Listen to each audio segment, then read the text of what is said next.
Win TV owner Devanathan யார் எடுத்து நிற்கிறாரு? கார்த்தி சிதம்பரம். அங்கே பெரும்பாலான வாக்கு சிவகங்கையில் முக்குளத்தூர் வாக்கு. உண்மையாகவே அண்ணாமலை வந்து யாரை நிறுத்தியிருக்கணும்? ஒரு முக்குளத்தூரை நிறுத்தியிருக்கணும். தேவநாதன் யாதவுக்கு சிவகங்கை வடக்கையா தெற்கேன்னு தெரியுது. பிஜேபியிலையும் டம்மி வேட்பாளர், அதிமுகலையும் டம்மி வேட்பாளர். அப்புறம் ஈஸியாக யார் ஜெயிப்பா? கனிமொழி ஜெயிச்சிருவாங்க. அப்போ எதுக்கு இந்த தேர்தல்? அன்னபூஷா அந்த அம்மா ஜெயிச்சுட்டு போட்டுமே. அப்போ இதெல்லாமே யதார்த்தமாக நடந்தது அல்ல. எடப்பாடி என்ன நினைக்கிறாருன்னா, ஒரு டம்மியை போட்டு வைகோ அவங்க ஜெயிக்கட்டும். எடப்பாடி என்ன சொல்ல போறாருன்னா, உங்கள் மகன் ஜெயிக்கிறதுக்கு நான் எவ்வளோ உதவி பண்ணேன், நீங்கள் தயவுசெய்து திமுக கூட்டணி என் கூட சேர்ந்து உங்களுக்கு 10 சீட்டு தராங்க, எம்எல்ஏ சீட்டு. எப்போ? 26ல் 26 இப்போவே வேலையை ஆரம்பிச்சாச்சு. திருமாவுக்கு பிஜேபியில் சந்திர காசு போட்டிருக்காங்க. அவருக்கு செலவு பண்ணுறதுக்கு அவருக்கு காசு இல்லை. எல்லா நெட்வொர்க்கும் பிஜேபியும் பர்ச்சேஸ் பண்ணிட்டாங்க, ஏடிஎம்கேயும் பர்ச்சேஸ் பண்ணிட்டாங்க. ஏடிஎம்கேல என்ன நினைக்கிறாரு எடப்பாடினா, இந்த தேர்தலை திருமாவளவனை எதிர்த்து ஒரு டம்மியை போடுவோம், வைகோவை எடுத்து ஒரு டம்மியை போடுவோம், கம்யூனிஸ்டுகளை எடுத்து ஒரு டம்மியை போடுவோம். போட்டோம்னா நமக்கு என்ன எதுக்கு யூஸ் ஆகும்?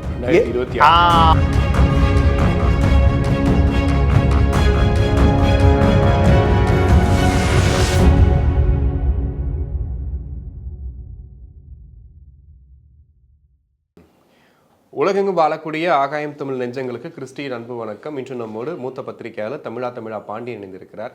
வணக்கம் சார். வணக்கம். எப்படி இருக்கீங்க சார்? நல்லா இருக்கேன் சார். தேர்தல் நேரங்களில் அந்த வேட்பாளர் அறிமுகம் அப்படின்னு ஒன்று பண்ணுவாங்க. ஸோ அதை பார்க்கும்போது ஒரு வேட்பாளர் நிற்கிறாரு, அரசியலில் ரொம்ப வருஷமாக வந்து அந்த அரசியல் அவ்வளோ ஊறி போன ஒரு வேட்பாளர் நிற்கிறாரு அப்படின்னும் போது, இன்னொரு பக்கம் அவங்களுக்கு ஆப்போசிட் நிற்கிறவங்களும் நம்ம கவனிப்போம். சரி, இவருக்கு யார் வந்து ஆப்போசிட்டாக நிற்கிறா அப்படின்னு சொல்லிட்டு.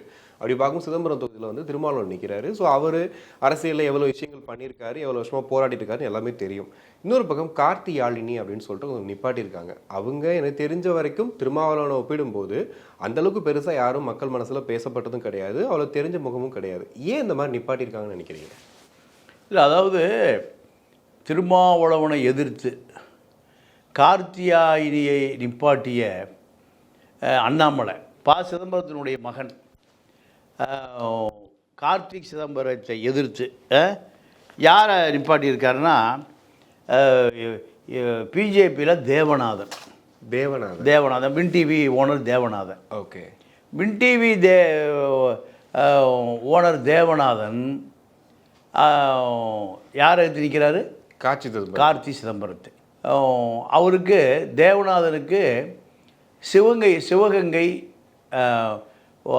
யாதவ் வாக்கு வங்கியை மட்டுமே நம்பி நிற்கிறார். அங்கே பெரும்பாலான வாக்கு சிவகங்கையில் முக்குளத்தூர் வாக்கு தான். உண்மையாகவே அண்ணாமலை வந்து கார்த்திக் சிதம்பரத்தை எதிர்த்து நிறுத்தணும்னா யாரை நிறுத்தியிருக்கணும்? ஒரு முக்குளத்தூரை நிறுத்தியிருக்கணும்.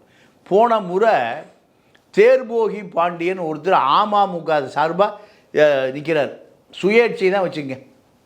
அவர் நின்று 1,22,000 வாக்கு வாங்குறார். தேவநாதன் யாதவுக்கு சிவகங்கை வடக்கையா தெற்கேன்னு தெரியாது. இப்போ தான் சிவகங்கை அவர் களத்துக்கே போகிறார். சிதம்பரம், கார்த்திக் சிதம்பரம் அவங்க அப்பன் பாட்டம் பூட்டெல்லாம் சொந்த ஊர் எது? காரைக்குடி, சிவகங்கை தான். அப்போ பிஜேபி என்ன பண்ணியிருக்கணும்னா, பிஜேபிக்கு சிதம்பரம் வந்து பெரிய எதிரி. அப்போது சிதம்பரம் மகனை தோற்கடிக்கணும்னா யாரை நிறுத்தியிருக்கணும்? ஒரு வலுவான ஆளை நிறுத்தியிருக்கணும். இதோட இன்னொரு கொடுமை என்னென்னா, ஏடிஎம்கேல சேவியர் தாஸ் ஒரு கிறிஸ்டியனை நிறுத்தியிருக்காங்க. எங்கே? சிவகங்கையில். கிறிஸ்டியனை நிறுத்தினா கிறிஸ்டியனை தவிர வேற யாரும் ஓட்டு போட மாட்டாங்க. அப்போது கார்த்திக் சிதம்பரம் மிக எளிதாக வெற்றி பெறுவார். ஆமாம், சிவகங்கையில் கிறிஸ்தவ ஓட்டுங்கிறது அவ்வளோ பெரிய அளவில் இருக்காது. அப்போது ஏடிஎம்கேயும் கார்த்திக் சிதம்பரத்தோட அன்கோல் இருக்குது, பிஜேபியும் அன்கோல் இருக்குது. நான் இதை இன்னொரு உதாரணத்தோடு சொல்கிறேன். இப்போ இதில் என்னென்னா, கனிமொழி தூத்துக்குடியில் நிற்கிறாங்க. தூத்துக்குடிக்கும் கனிமொழிக்கும் சம்மந்தமே இல்லை. அந்த அம்மா ஒன்று வட சென்னையில் நிற்கணும், இல்லை தென் சென்னையில் நிற்கணும், மத்திய சென்னையில் நிற்கணும். தமிழச்சி தங்கப்பாண்டியன் ஊராவது நீங்கள் கோயில்பட்டி, அந்த அம்மா இங்கே வந்து செட்டில் ஆகிட்டாங்க. சரியா? ரைட்டு, இங்கே இருக்கிறாங்க. ஆனால் கனிமொழிக்கு தூத்துக்குடி நாடார் ஓட்டுன்னு அந்த அம்மா போய் நிற்குது. அந்த அம்மாவுக்கு நாடாருக்கும் சம்மந்தமே இல்லை. அவங்க அம்மா நாடாருங்கிறாங்க, அது நாடாரு அல்ல. அப்போது சரி நான் கனிமொழி நிறுட்டாங்க. எதிர்த்து யாரை நிறுத்துறாங்க நல்லா கேட்டுங்க. ஏடிஎம்கேல புத்தூர் கட்டுன்னு அசோகனர்கிட்ட ஒரு ஒரிஜினல் புத்தூர் அங்கே இருக்குது. எங்கே? ஆந்திராவில் இருக்குது. இவர் போலி புத்தூர். இந்த நுட வைத்தியசாலை அதே தான் அவர் பொண்டாட்டிக்கு டீனர் சத்யாட்ட 50 லட்ச ரூபா கொடுத்து கவுன்சில் சீட் வாங்கினார். இவரை கொண்டு போய் ஏடிஎம்கே நிறுத்தியிருக்கு. யார் மூலம்? வேலுமணி, டிநகர் சத்யா, எடப்பாடி மூலம் கொண்டு போய் அவர் எங்கே நிறுத்தியிருக்காங்க? தூத்துக்குடியில். அது இது வரைக்கும் இப்போ தான் தேர்தல் நிற்கிறார். கனிமொழி எதுக்கிறதுக்கு ஆளை பாருங்க. அப்போ கனிமொழி ஈஸியாக ஜெயிக்கும். அதே போல் பிஜேபி கூட்டணியில் தமாகவை சேர்ந்த விஜய்சீலன். தமாகவை யாருக்கும் தெரியாது.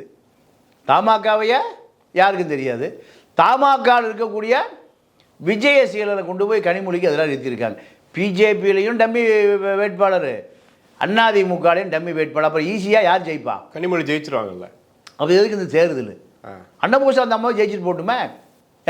அப்போ இதெல்லாமே யதார்த்தமாக நடந்தது அல்ல. இதெல்லாம் யாரை ஏமாற்றுவதற்கு. அதே அடுத்து பார்த்தீங்கன்னா டிஆர் பாலு, கப்பல் கம்பெனி அதிபர். அவங்க மகன் அமைச்சர், ஏறக்குறைய கருணாநிதி குடும்பத்துக்கு சொந்தக்காரர். அவரே சொல்லிட்டார், சூடு சொரணம் மானம் ஒன்றுமே இல்லைப்பா எனக்கு, அப்போ தான் நான் இவ்வளோ பெரிய உதவிக்கு இவ்வளோ பெரிய இடத்துக்கு வர முடியும்னாரு. அவரை எதிர்த்து பிஜேபி கூட்டணியில் தமாக வேணுகோபால் கூட நிறுத்தியிருக்காங்க.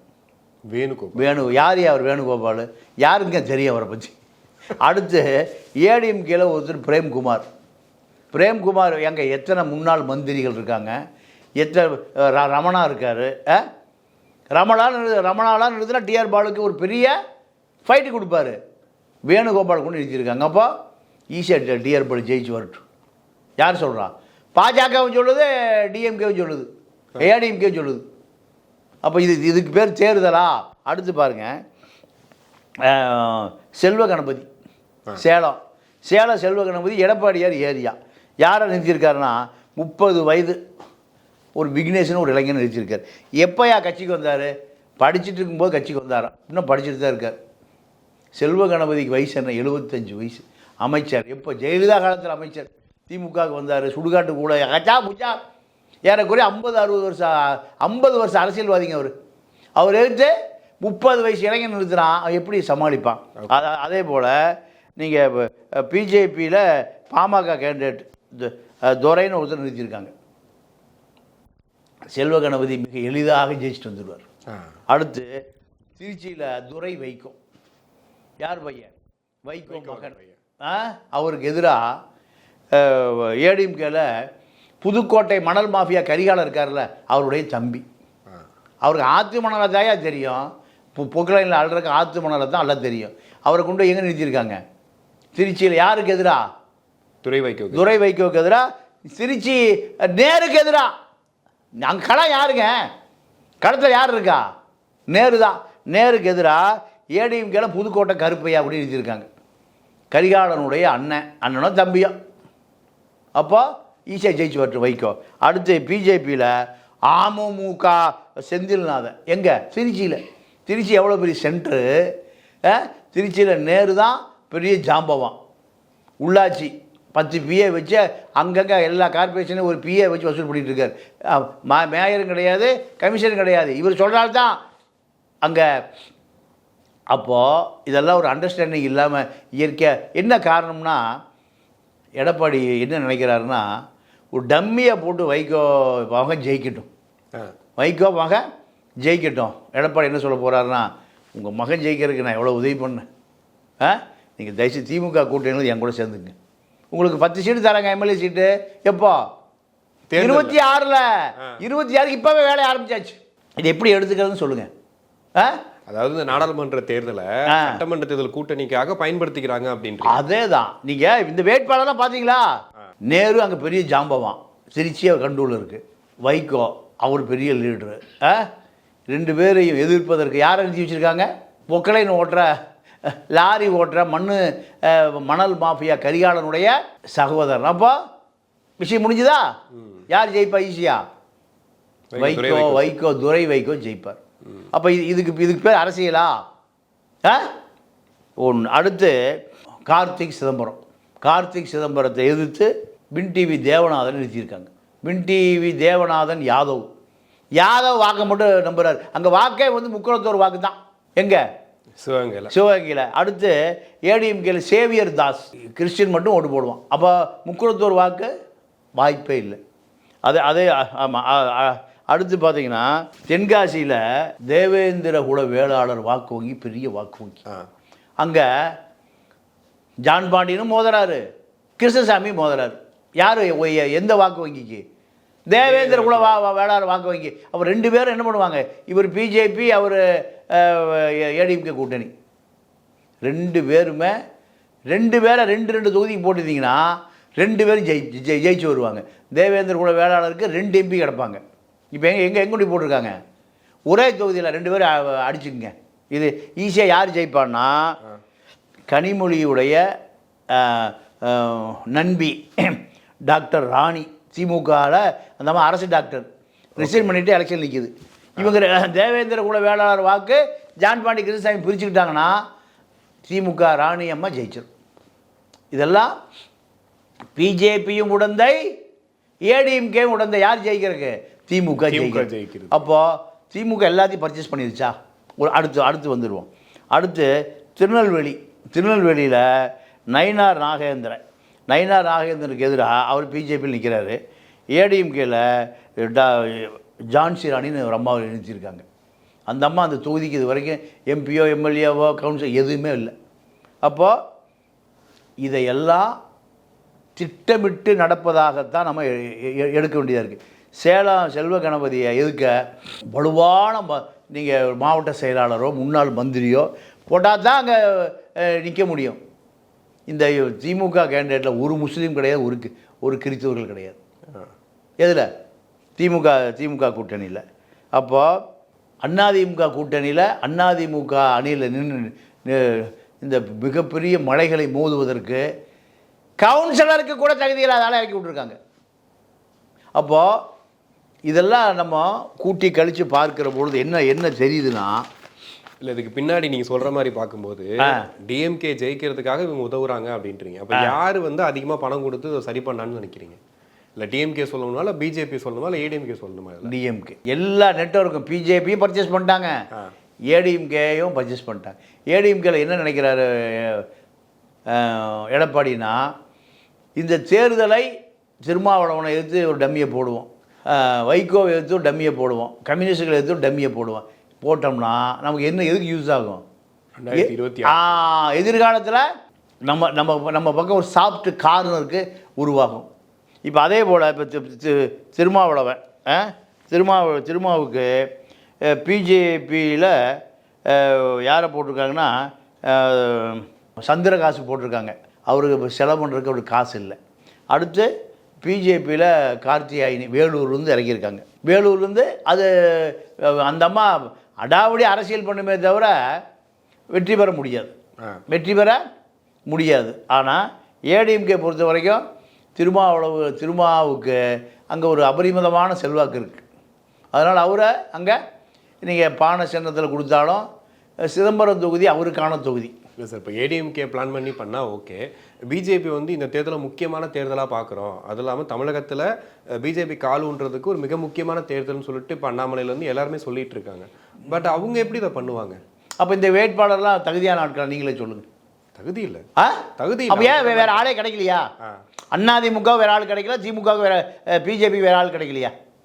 சிதம்பரத்தை எதுக்கிறதுக்கு சிதம்பரம் பையனை எதுக்கிறதுக்கு எவ்வளோ பெரிய வேட்பாளர் நீங்கள் இறக்கணும்?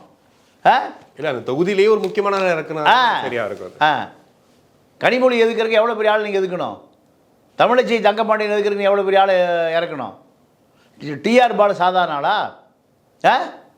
அப்போது நீங்கள் அப்படியே லிஸ்ட் எடுத்தா எல்லா வேட்பாளர்களையும் பிரம்மாண்ட வேட்பாளர்களை எதிர்க்கக்கூடிய ஆட்கள் பூரா எப்படி இருக்காங்க? கவுன்சில் எலெக்ஷனில் வந்த ஆட்களை போல் இருக்கிறாங்க. அப்போது இதுக்கு பின்னணியில் ஏதாவது ஒரு காரணம் இல்லாமல் இருக்குமா? இதுக்கு பின்னணியில் ஏதாவது ஒரு காரணம் கண்டிப்பாக இல்லாமல் இருக்கா? இப்போ சார் இப்போ நாடாளுமன்ற தேர்தல் வரும்போதுமே தமிழ்நாட்டில் ஒரு மாநிலத்தில் ஆளுங்கட்சியாக இருக்கிறவங்க கொஞ்சம் பவர்ஃபுல்லாக இருப்பாங்க அப்படின்னு நம்ம கேள்விப்பட்டிருக்கோம். பட் இப்போ நீங்கள் சொல்கிறத வச்சு நான் பார்க்கும்போது பார்த்தா இது இப்போ தான் அப்படி நடக்குதா இல்லை இதுக்கு முன்னாடி இதே மாதிரி தான் நடக்குமா? இல்லை ஜெயலலிதாவும் கருணாநிதி இல்லாத காரணத்தினால நீங்கள் இப்போ அரசியல் பூராமல் பண நாயகமாக போயிடுச்சு. இப்போ என்ன நடக்குதுன்னா ஒருத்தருக்கு ஒருத்தர் ஒரு அண்டர்ஸ்டாண்டிங். இப்போ கோயம்புத்தூரில் வேலுமணி உடைய ஒரு வேட்பாளர் யாருன்னு கேட்டால் சிங்கை ராமச்சந்திரன். அங்கே அண்ணாமலை நிற்கிறார். திமுகவில் கணபதி ராஜகுமார் ஒருத்தர் நிற்கிறார்.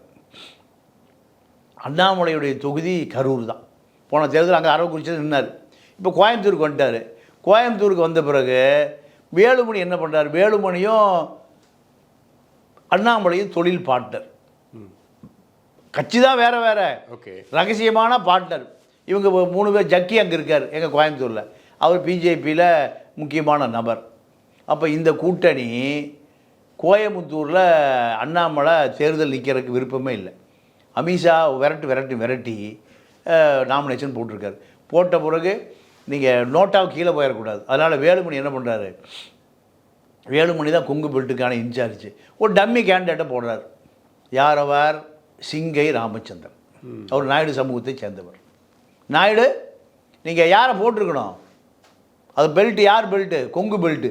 கவுண்ட்ரு அண்ணாமலை கவுண்ட்ரு, திமுக கணபதி ராஜகுமார் கவுண்ட்ரு. அப்போ அண்ணாமலைக்கு என்ன பண்ணுறாரு வேலுமணி?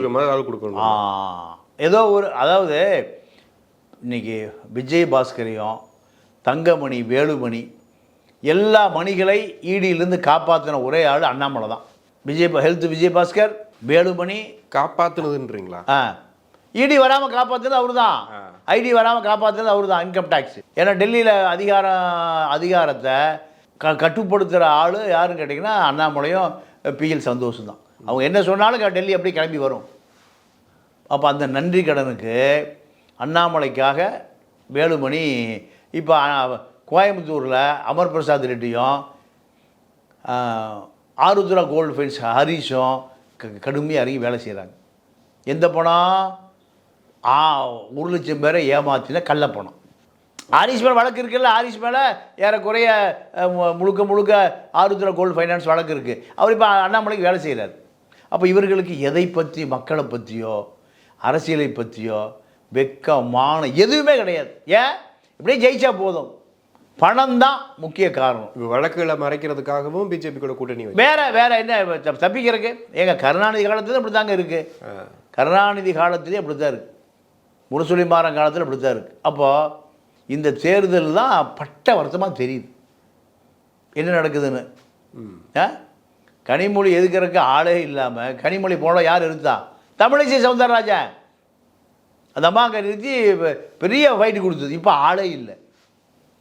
ஏடிஎம்கே ஆள் இல்லை, பிஜேபியில் ஆள் இல்லை. அப்போ என்ன கணக்கு? ஏதோ ஒரு கணக்கு. எதிர்காலத்தில் கனிமொழிகிட்ட திமுகவுடைய அதிகாரம் போய் சேரும் எதிர்காலத்தில்.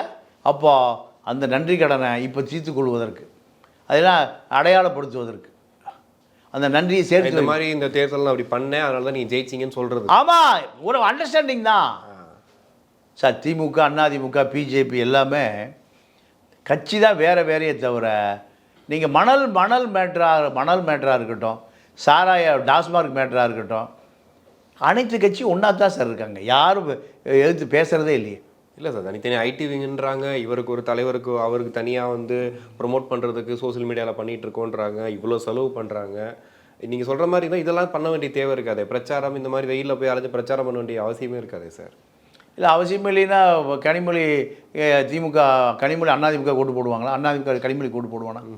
இதெல்லாம் ஃபார்மாலிட்டி பண்ணி தான் ஆகணும் சார். போலீஸ்கார் லஞ்சம் வாங்குறான் சார். நேராக போனே லஞ்சத்துக்கு யாரும் கொடுத்துட முடியுமா? நீங்கள் வாங்கிடுவாரா? என்ன பண்ணுவார்? டேய் உட்கார வைடா, அவனை ஜட்டி அவரு நான் ஒரு லாக்கப்பில் போடு. இதெல்லாம் நடக்குமா நடக்காதா? போனே பணத்தை கொடுத்தீங்கன்னா நீங்கள் அங்கே போய் பிரியாணி சாப்பிட்டு உட்காந்துட முடியுமா? 4 மிரட்டு 4 உருட்டு நடக்குதா இல்லையா? ரிமாண்ட் பண்ணுறான், அவனை கேஸை போடுறா. 1 வருஷம் வர்றதுக்கு. எப்போ? நான் பகல் பூரா இப்படி தான் உருட்டல் மிரட்டல் நடக்கும். ஆனால் ராத்திரியில் 12 மணிக்கு எல்லாம் போன பிறகு அவனை காசை வாங்கிட்டு ஆட்டோவில் ஏற்றி அனுப்பிச்சிடுவார். நடக்குதா இல்லையா? அதே தான் இந்த அரசியல். எது அரசியல் என்பது நீங்கள் அயோக்கியனுடைய கடைசி புகலிடம். சாக்ரட்டிஸ் சொல்கிறார். அப்போ இந்த அரசியலை பொறுத்தவரை இப்போ தேனியில் டிடிவி சொல்கிறார், பணமழை மழை, நான் எப்படியாவது பணத்தை கொடுத்து ஜெயிச்சிருவாங்கிறார். 32 கோடி ரூபா நீங்கள் இன்னும் அமலாக்கத்துறை கட்ட முடியாமல் அப்பீலில் கிடக்கார். அப்புறம் அவருக்கு போய் 100 கோடி கொடுப்பார். அப்போ இப்போ இதெல்லாம் இந்த மக்கள் ஏமாற்றுவதற்கு செய்யப்படுகிற ஐடி விங் புரளி. ஐடி விங்கு புரளி. நீங்கள் டிடிவிக்கு தொகுதி எது, சொந்த ஊர் எது? மன்னார்குடி பக்கம் போகிறதே இல்லை. ஏன்? சொந்த மக்கள் ஓட்டே போடுறதில்ல.